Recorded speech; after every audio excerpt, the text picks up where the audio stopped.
Ladies and gentlemen, how you doing? Charles here. Hey, I just wanted to tell you a little story. You know, I'm back here in Serbia. I've been back for a bit, but I haven't done any videos because I've been busy. Was in the USA. Terrible time. Terrible tropical or nor'easter. Big winter storm hit, and so shut my electric off the hotel, and it was just a mess, man. Terrible time to go. But I come back here to Serbia, it's 70 degrees, 20 Celsius outside, beautiful weather here in Serbia. But anyway, I want to tell you a little story to beware sometimes when you come through Nikola Tesla Airport. Just like any airport, I guess I didn't knock on wood enough, but I said they've never searched my bags coming into Nikola Tesla Airport. How it works, once you get off the airplane, you go straight down, and the first thing you do here, you pick up your luggage, you go through passport control, then you go downstairs, you get your luggage, and you think you're home free, and then you walk through and there's a group of Serbian customs agents. The Serbian customs agents usually always just let me go through. They've never stopped me. And this time I had something in my suitcase that made me look bad. Okay, it didn't make me look bad. It's not drugs or anything. But listen, there was a group of like 15 people walking through. Nobody said a word. I mean, the guards were just going like that. And then all of a sudden, I make eye contact with one. And the guy goes, "Come here." And I was like, "Oh, damn." And so I said, "Do you want all my..." He brings me over to the x-ray machine. And I said, "Do you want all my stuff on there?" He said, "Yes, all of it." So I put my suitcase, my duffel bag on there, and send it through. First thing he does, he goes back there and looks. It's just him. He goes back and looks at the x-ray. And in my big suitcase, he sees two boxes. And he says, "What are in those two boxes?" And I said, he said, "What are in those two boxes? Telephones?" I said, "Yes." And so he comes over, he opens it. I pull one out and I show him. And he said, "Those are brand new iPhone 7s. They're 128 gigabyte iPhone 7s. I brought two of them over here." And he said, "These are brand new. How come you didn't declare them?" I said, "They're my phones. They're my business phones I'm going to be using."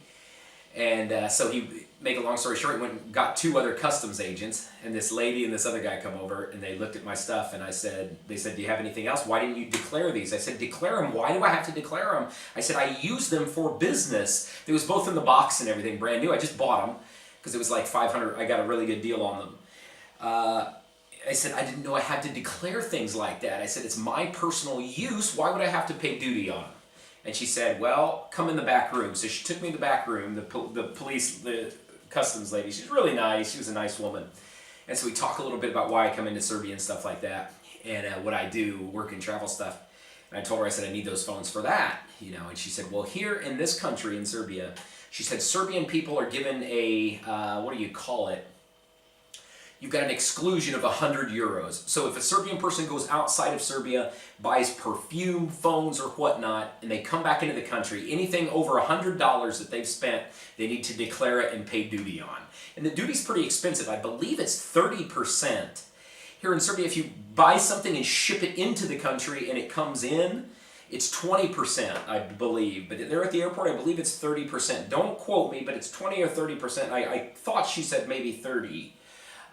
Percent you have to pay. But anyway, Serbians have that 100 euro exclusion. American or any other foreigner does not have that. So you pay 100% price on anything you bring in here that they think is for selling or for not your personal use. So anyway, I'm going to show you the sheet I got. So you got to be a little bit careful. Everybody told me when you buy phones or something really expensive like that, you need to take them out of the box. You need to put them in your pocket. There's some Serbians said that they've put, when they come back through the Serbian thing, because they don't send the person through x-ray. So my Serbian friends, I hope the customs aren't watching, but some of my Serbian friends that go to the USA on this program, they'll buy 3 or 4 phones, and they'll put them like down in their sock. They'll put some down here in their pockets, and then they come through, and they said, "Don't leave them in the box." I left them in the box because I thought, you know what, they're never going to check. They've never checked me here. And when you say never, ever, ever, they do it, guys. But anyway, make a long story short, what the lady said, she said, since I'm using them for business, she was really nice, and she told me, let me cover up some of this info before I show you. She was real nice, and she said, "You don't have to pay this today." She said, "But you need to come into us before, sorry, I'm trying to cover up my stuff. She said, "You need to come back in." She said, "I'm going to let you leave today." So she let me bring my phones with me. But she said she gave me this piece of paper, stamped it, and they have copies of it at the airport. And she said, before you fly out of this country, you need to come to the airport and either pay this duty or show us that you still have those 2 phones and we won't charge you anything before you leave. So she was very fair.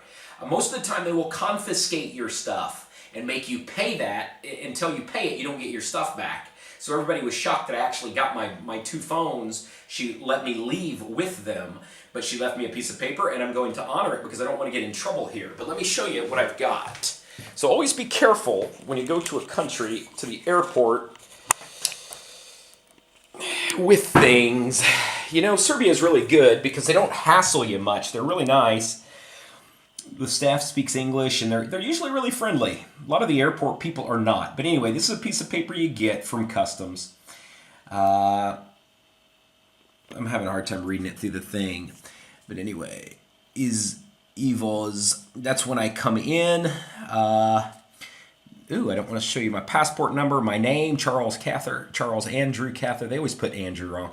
USA tells what I've got. I had, I don't know what that is, Broy, but mobile telephone, iPhone 7, 128 gigabytes, 2 of them that I paid $500 a piece for. So it was $1,000 total. So probably what's going to happen when I go back there, I'm going to have to pay 300 euros if I don't have the phones, but I'm going to have the phones with me when I leave.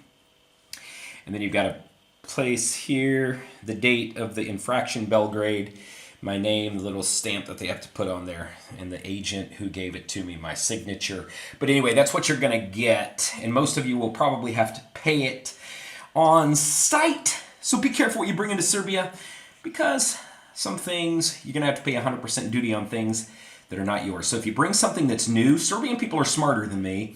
They know this because they leave a lot and do this. They'll bring, if you buy clothes, take the tags off of it, just be sensible like you would in any country. So don't get too cocky and think you're never going to get stopped because you can. Do widzenia.